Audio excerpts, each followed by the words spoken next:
So thanks, and we'll move on now to, moving on, kind of continuing with the ontology side of things. Carlos is going to talk about the GECKO ontology that was developed within CINECA and how that can link to the IHCC Atlas.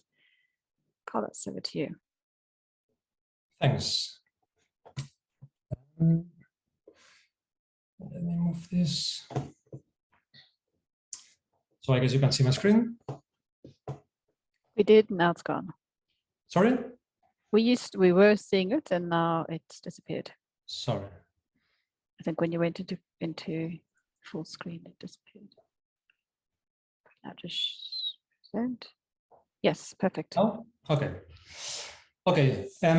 So in this talk, I mainly gonna explain how the CINECA project had the need to harmonize metadata from the cohorts they were working with. So they created the GECKO to perform this harmonization. And now the same tool is being used in another project, the IHCC, to perform harmonization of other cohorts.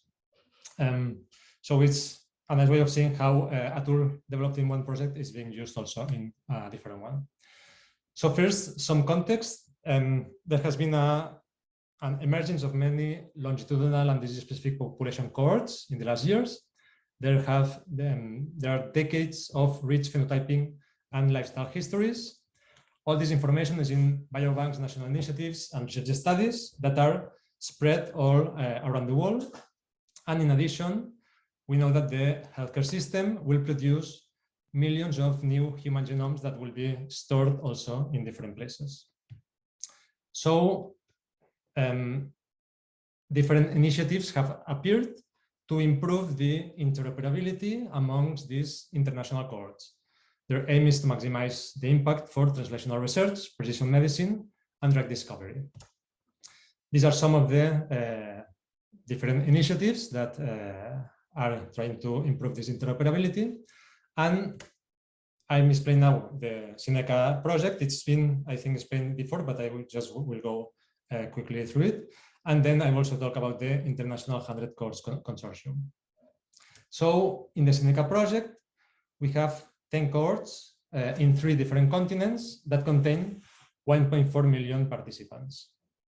The aim of the project is to enable population scale genomic and biomolecular data to be accessible across international borders while accelerating the research and improving the health of individuals. As Nikki has showed before, to accomplish this goal, the project needs to overcome certain challenges. First, the researchers need to find what is the data they are interested in. Then we need to provide systems to automatically provide authorization and authentication to these researchers. Then the data, for it to be discoverable, needs to be harmonized. And the final aim of these projects is to be able to provide a system in which the researchers can perform analyses in a federated way where the data is located. And all this has to comply, of course, with the ethical and legal framework of each region or each country.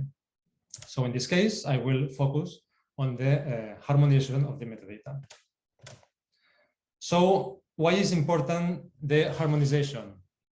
We have this researcher that wants to do whichever study, and they will access different cohorts located in different places to obtain the information. They will get this data, analyze it, and then obtain the results.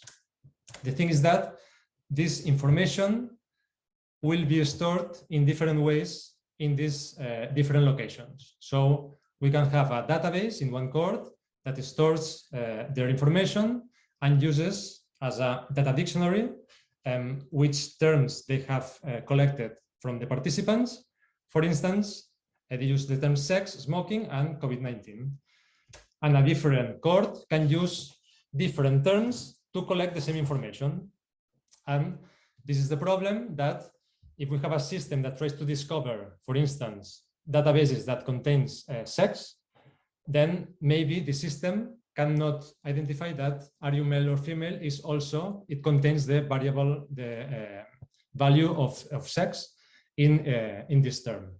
So what we in this way, it will be very difficult for an automated system or even for a researcher to collect this information and perform this analysis. What we need is to perform an harmonization that would consist of linking these terms from each cohort to, in this case, an ontology. So we know that the PATO has this code 00047 that corresponds to biological sex. What we would like to do is to link each one of these terms from the cohorts to this same biological sex ontology, so that the system can identify it when we search for it, so that we have all of these terms assigned to the same ontology. In this way, it's much easier to discover this information, and then the researcher can do whichever analysis. Just for you to have an idea, these are two cohorts that are in CINECA, the Korean Genome and Epidemiology Study, the COGES, and the Gold Standard Study, the GCS. And for instance, regarding blood measurements, these two cohorts had the data stored in different ways. They had different formats, but the COGES had this blood measurement described as glucose, and the Gold Standard Study, they used this term, biplet TFT1 DBP, that was referring also to blood measurements. So if you find this term when you are trying to reach out information, this is not understandable by a computer, and you will need a context to understand that this is a blood measurement. So that's why it's very important to harmonize the information for it to be discoverable and be used by the researchers. So in the CINECA project, they had these different cohorts, and they wanted to be able to create tools to study them, to discover the information they had in them. So what the project did is, first, they created a minimal metadata model. They took the most common terms that were present in the different cohorts to make a list of these core variables. They made this with the CINECA project. They also used information from Maelstrom that appeared in a previous talk. So they generated a list of terms that were like the most informative for discoverability, like sex, birth, and all this that you can think of. And from this minimal metadata model, they created the GECKO. And the GECKO is an ontology that I will explain to you now. So for the harmonization process that we have, this would be the entire process. We first collect the data from the data dictionaries from the cohorts. These data dictionaries contain the terms that describe their, for which they have information in the database. So if they have sex, if they have birthday, if they have smoking. So this is the data dictionary, the terms that for which there is information in the database. We don't collect the actual values of these terms. So we only collect which type of information is in the cohort.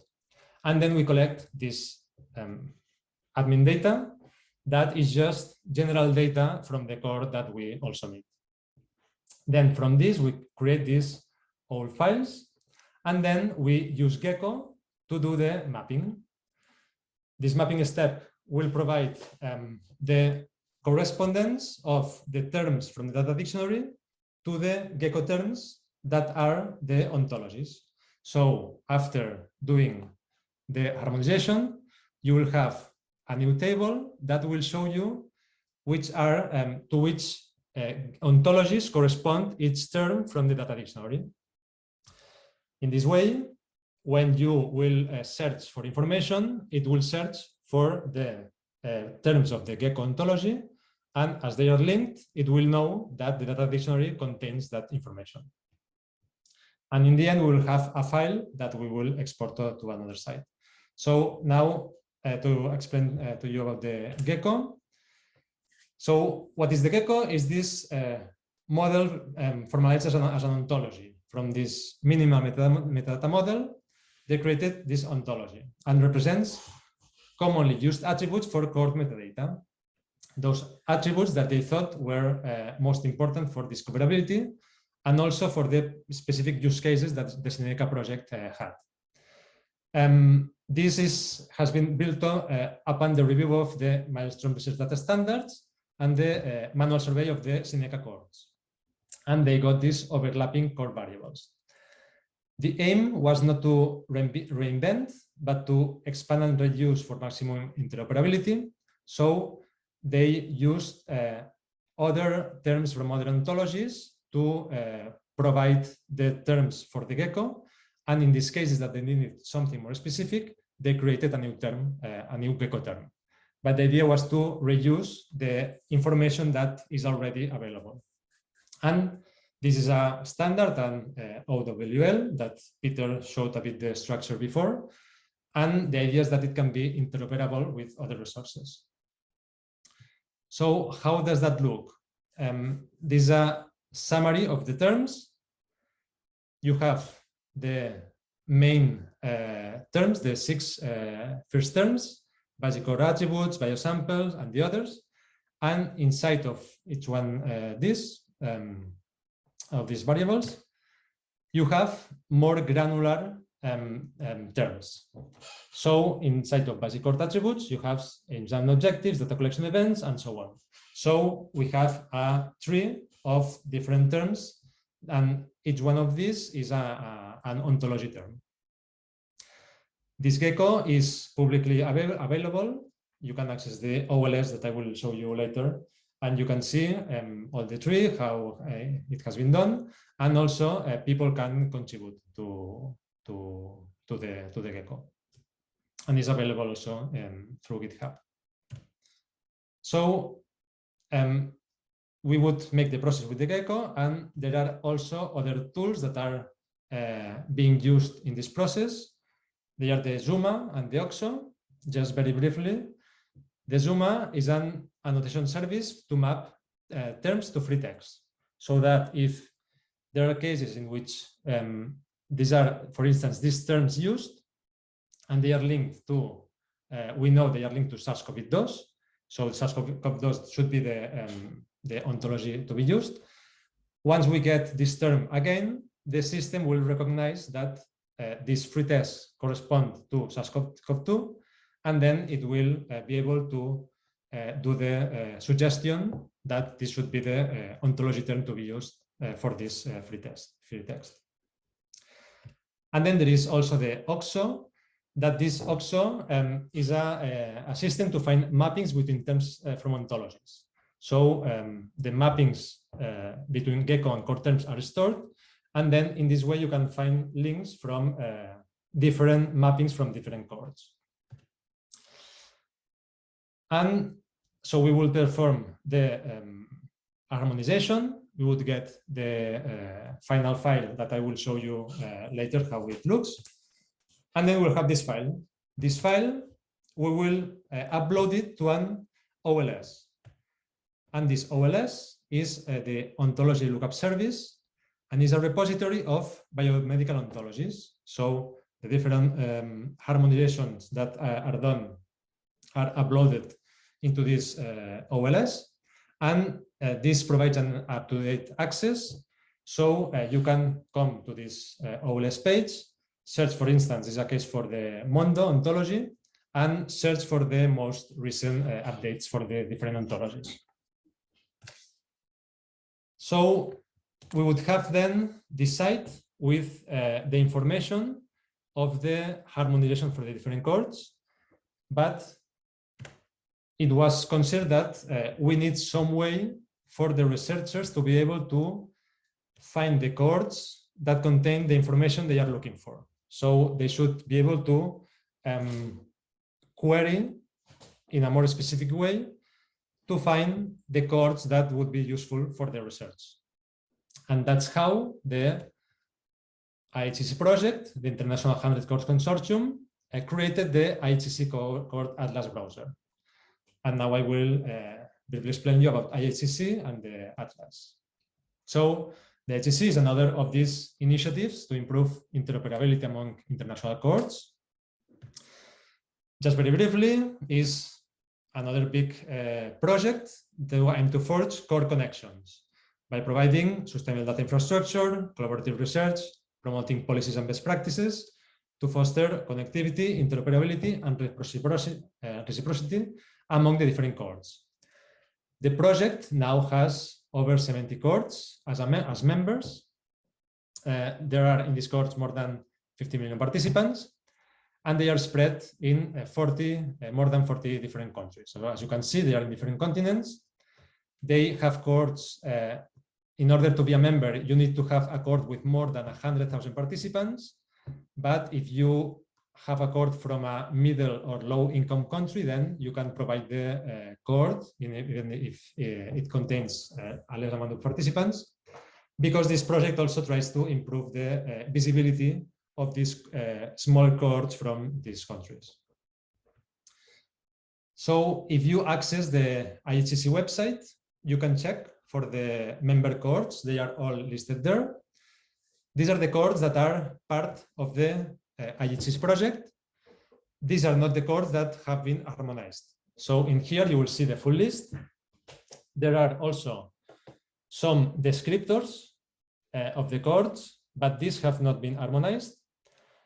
And then this consortium, this project has a lot of different objectives. And the objective 2 is to enable discovery and connectivity of courts. And in the end, by developing this global federated data platform. So in this working group is where the IHCC Court Atlas was developed. This was developed to allow researchers to find the courts that would be interesting for them. And at the moment, there was one step for introducing 10 or 11 courts that have harmonized metadata.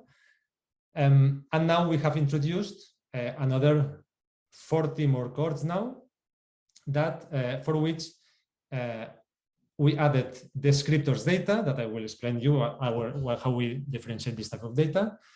And our idea is now to begin the harmonization of the metadata of the data dictionaries for these new 40 courts that we have in the Atlas.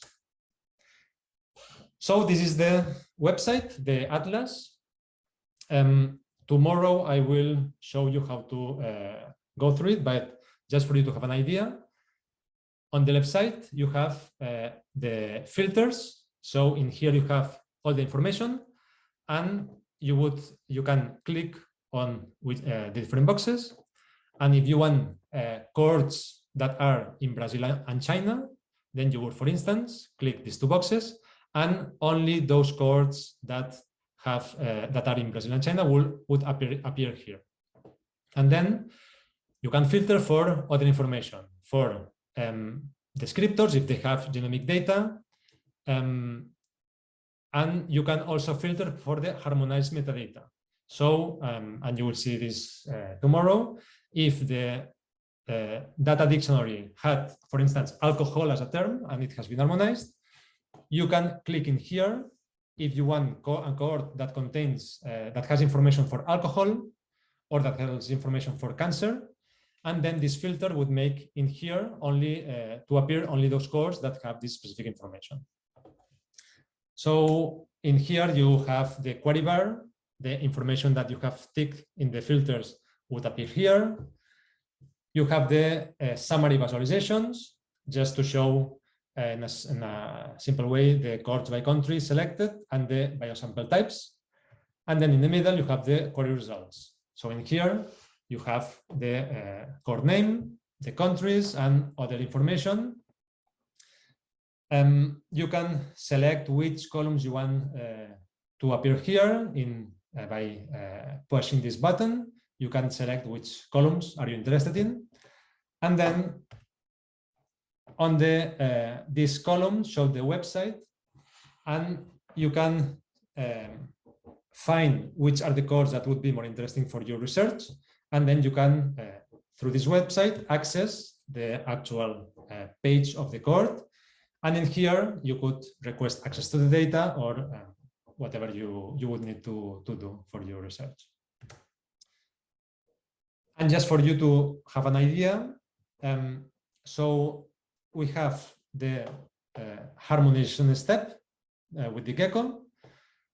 We can see the data through the atlas, and then we can access the cohort websites. But the idea in the future is to be able to, by using this discovery tool, to be able to access the actual data of the cohorts and to make an analysis on them. So the idea is to use these AAI tools that allow for a restricted access to the data, and then develop the necessary tools to be able to perform this analysis in a federated way where the data is stored. So this is what the IHCC project will aim to develop in the next years. So finally, as a user perspective, if a user has a cohort and they want to harmonize their information and make it discoverable through the atlas, what should they do? So the user would access first this website in which we have an Excel template, and this is the file that the user will complete and will send to us. This Excel template is very simple. It has 3 tabs: instructions, metadata, and terminology. Instructions is just a description of what's in the other 2 tabs. Metadata, we are updating this file, and we have added new terms. These are what we call the descriptors. So in here, the user would add general information of the cohort, a description, a website, the PI name, and so on, and then some specific information about the amount of data they have. So these are the descriptors, and on the 3rd tab, we have the terminology. In this tab is where the cohort owner would provide the data dictionary. So the terms of age, sex, alcohol, whichever terms they have in their data dictionary, they will add them here. Why we do differentiate between these 2? Because, for instance, we have that they have to add if they have genomic data here, and they can have, of course, a term that describes genomic data. The thing is that we in here, as you have seen on the atlas, we want to add percentages. And we have seen that it's very important to know not only if the cohort have this data, but which amount of this data is in the cohort. So if a cohort has 10,000 participants, we can ask them, okay, or they can have in their data dictionary, genomic data is there.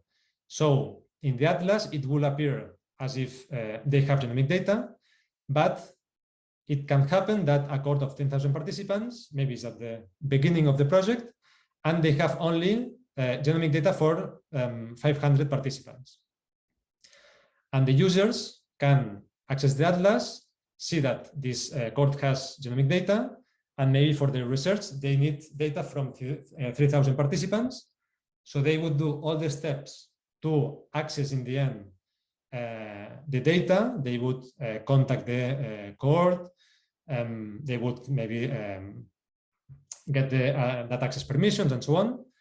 And in the end, they only have a small amount of this genomic data, and they cannot perform the assays that they research that they wanted to do. So what we did is that we asked the cohorts to provide, this is a drop-down list, so percentages of the different types of data that are we consider most important. So as you have seen, you would see that for that cohort in the atlas, that cohort has 50% to 75% of genomic data. So you know that for the amount of participants that they have in the cohort, they have this percentage of that data type, for instance. So this is very helpful for the researchers. So the cohort owner, the user, would fill in this information, for instance, in this way. This is an example. They would provide different terms. They can add a definition, and this is all they would provide to us. So, of course, this would be a big list. And then the data dictionary owner would send this Excel file to this address, and this would create a request. We would get this request. We would check it. We would check that the Excel file is filled in correctly, and then we would do the process for mapping to GECKO. We use a workflow that is called Droid, that I will show you now, and it's just different steps that we need to do in order to do this GECKO mapping. After doing this, we create a Google Sheet that is shared with the data dictionary owner. In this Google Sheet, we create the correspondence between the data dictionary terms and the GECKO terms.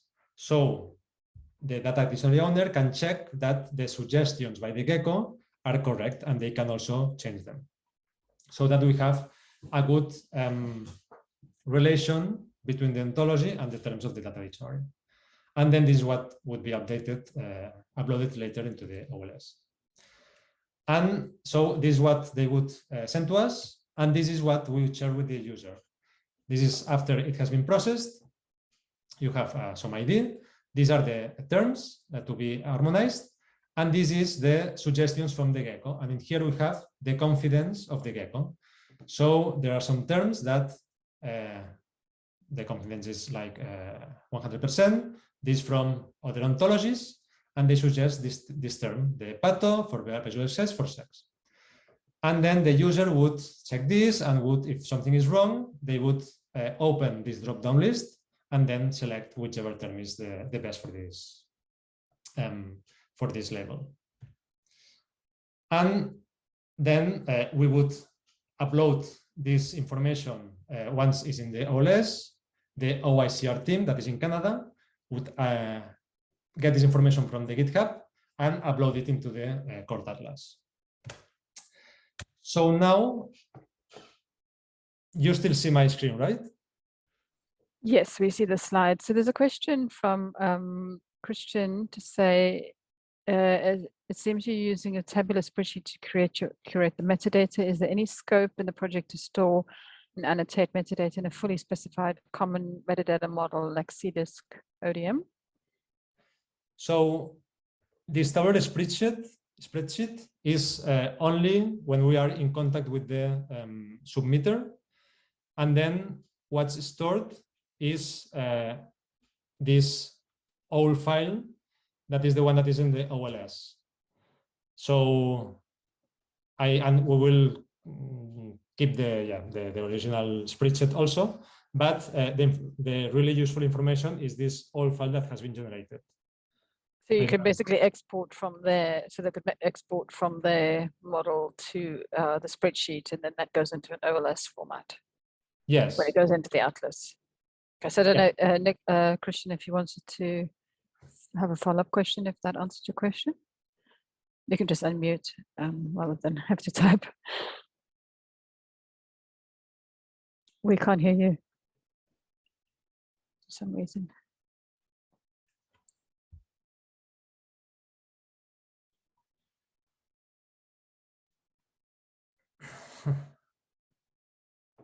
Is the metadata machine readable? Yes, if you, so I will show you now the process and the different steps. So we will have the Excel file is transferred to a Google Sheet, in fact, and from this is the way that we work. The GECKO will make these suggestions, and then this old file is generated.